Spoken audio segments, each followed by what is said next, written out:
কেমনে জুলুম করে পৃথিবীর অর্থ, পৃথিবীর দৌলত বাড়ানোর জন্য বিভিন্ন ছলে বলে কলে কৌশলে তারা টাকা উপার্জন করে, এটা তাদের জন্য হারাম। এবার আসেন, এই টাকাগুলো কি নিয়ে যাওয়া যায় কবরে? কথা বলেন না। টাকা নিয়ে, সোনা গয়না, জায়গা জমি নিয়ে কি কবরে যাওয়া যায়? নিজেদের পছন্দের, এই যে আমি আজকে পোশাকটা পরলাম, কত সুন্দর একটা পোশাক, আপনারা যে পোশাক পরেছেন কত সুন্দর পোশাক, এগুলো কি আমাদের সাথে নিয়ে যাওয়া যাবে? নির্দিষ্ট ইসলামের বিধান অনুযায়ী যে কাপড় সেটাই পরে আমাকে যেতে হবে। এই জন্য আল্লাহ রাব্বুল আলামিন অনেক জায়গায় বলেছেন, তবে আমি একটা জায়গা কোট করে বলছি। সূরা আলে ইমরানের 185 নম্বর আয়াতের শেষ অংশে আল্লাহ বলেছেন, ওয়ামাল হায়াতুদ দুনিয়া ইল্লা মাতাউল গুরুর, এই দুনিয়ার জীবনটা একটা ধোঁকা ছাড়া কিছুই নয়। এবার আসেন, আমি এখান থেকে আপনাদেরকে নিয়ে যাব কোরআন শরীফের 19 পারা সূরা শুআরার 88 নম্বর আয়াতে আল্লাহ বলেছেন, ইয়াউমা লা ইয়ানফাউ মালু ওয়ালা বানুন, আল্লাহ বলেছেন ধন সম্পদ সন্তান সন্ততি আপনার কিচ্ছু কাজে আসবে না। তো আপনি কার জন্য করছেন? আরে ভাই, আপনি কার জন্য করছেন? অন্যের হক, অন্যের জুলুম। আল্লাহর হাবিব বলেছেন, কেউ যদি কারো কাছে একটা ডালা পরিমাণ হক যদি কেউ কারো কাছে পায় রে, তারপরেও তাকে কঠিন জাহান্নামে থাকতে হবে।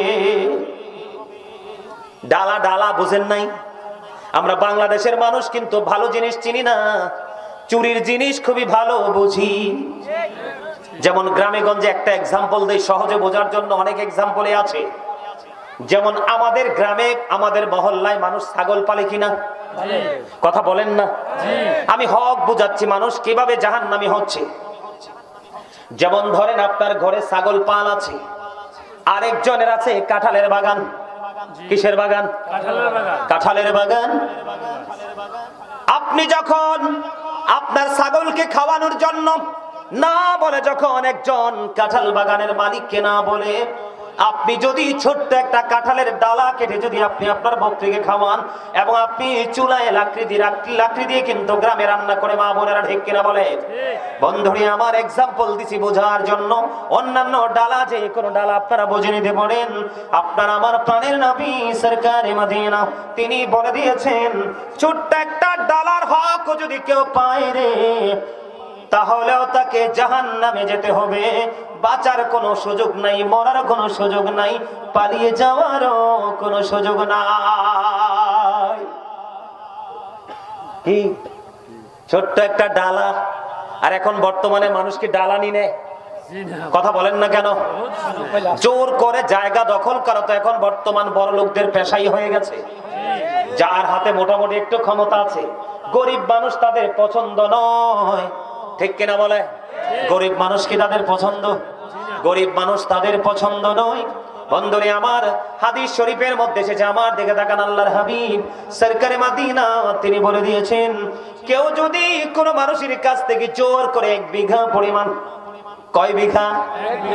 1 বিঘত পরিমাণ জায়গা যদি দখল করে রে, আল্লাহর হাবিব সরকারে মদিনা ইমামুল মুরসালিন তিনি জানিয়ে দিয়েছেন, 1 বিঘত পরিমাণ জায়গা যদি কেউ কারো কাছ থেকে জোর করে দখল করে নেয়, আপনার আমার প্রাণের নবী বলে দিয়েছেন, এর লালময় বড় ধর্মপুর স্কুল পাড়া কেন্দ্রীয় জামে মসজিদ প্রাঙ্গণের মানুষগুলো, এই বড় ধর্মপুরের মানুষ, আমার ভাই, আমার বাবারা, আমার মা বোনদেরকে ডেকে ডেকে বলতে চাই, হৃদয়ে জানালা খুলে তোমরা সবাই শোনো।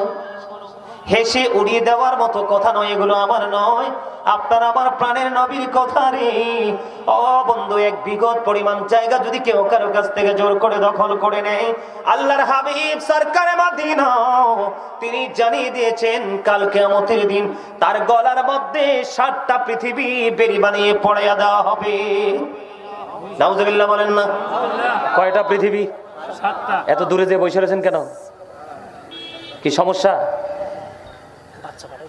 আমার কথা কি আপনারা বুঝেন? মাত্র 1 বিঘত পরিমাণ, কয় বিঘত? 1 বিঘত পরিমাণ জায়গা জোর করে দখল করলো। এখন জায়গাটাকে জোর করে একা একা দখল করা যায় না, দল লাগে। কথা বলেন না কেন? দল লাগে কিনা? একটা টিম লাগে কিনা? বন্ধু, যিনি দখল করলো, বুক দখল করলো, ওনার জন্য 7টা পৃথিবী আল্লাহ রাব্বুল আলামিন গোলাকার করে তার গলার মধ্যে বানায় পড়ায়া দিবে। ছোট্ট একটা মানুষ, বাংলাদেশের আয়তন কত সেটাই সে জানে না। এইরকম একটা পৃথিবী নয়, 7টা পৃথিবী ওই জালেম গুলোর গলার মধ্যে বেরি বানিয়ে পড়িয়া দেওয়া হবে। ওই যে বলেছি বন্ধু, বাঁচতেও পারবে না, মরতেও পারবে না, পালাতেও পারবে না। আপনারা যদি একটুখানি অপেক্ষা করেন, আমি ওই জাহান্নামী জালেমদের জন্য আল্লাহ রাব্বুল আলামিন কি ধরনের খাবার ব্যবস্থা রেখেছে আমি ওই তথ্যগুলো পর্যন্ত আপনাদেরকে দিব। বিরক্ত হবেন? কে কে বিরক্ত হবেন? হাত তোলেন। যারা এখানে বসছে আসলে সবগুলো চালাক এবং বুদ্ধিমান, আলহামদুলিল্লাহ বলেন। আমি আপনাদেরকে খুশি করার জন্য বলিনি, ধান ঝাড়া দিলে সিডা চলে যায় না, ধান ঝাড়লে কুলাতে ধান। আমি কিন্তু ধান ঝাড়ছি আমার মায়ের সাথে ছোট থাকতে।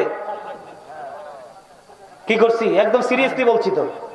মা যখন একা একা কাজ করতো, মার সাথে একটু ট্রাই করতাম, দেখতাম কুলাটা বাড়ি দিলে সিডাটা চলে যায়, ধানটা কুলায় থাকে। যারা শুটিং পরিদর্শন করেছে চলে গেছে, আর যারা সত্যিকারের আলোচনা শোনার জন্য আসছে তারা বসে আছে। এটাই বাস্তবতা। কি বলেন?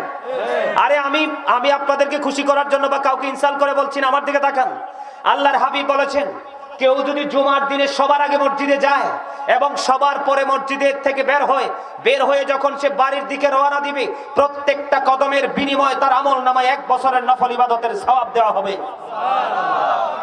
আপনারা আমার কথা রাগ হন বা খুশি হন তাতে আমার কিচ্ছু যায় আসে না, কিন্তু জুমার দিন সাইয়্যিদুল আইয়াম, শ্রেষ্ঠ দিন। এটা ঈদের দিনের চাইতেও দামি, রোজার ঈদ, কুরবানির ঈদের দিনের চাইতেও দামি।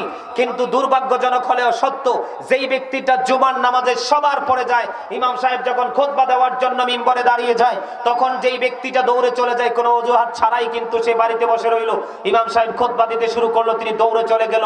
ওনার কপালটা এতটাই যে খারাপ, যে ফেরেশতারা যে নোটবুকে নোট করতেছে, যে রোল নাম্বার অনুযায়ী 1 2 3 করে করে তার পুরস্কারটাও কিন্তু সেই কন্ডিশন আকারে দেওয়া হবে।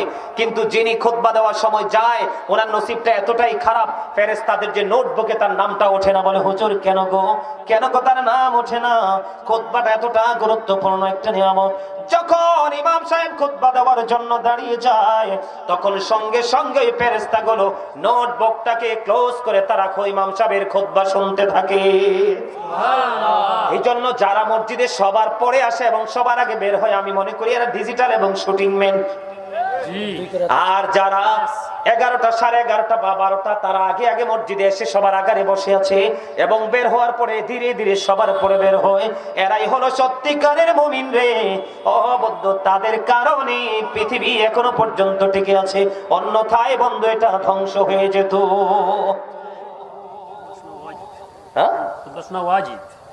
আমার কথা তার কাছে, আপনাদের কাছে ভালো লাগে না? লাগে? আরো কি গভীরে যাব? আলোচনা শুনবেন? আপনারা শুনতে চাইলে কিন্তু আমি করতেই থাকবো।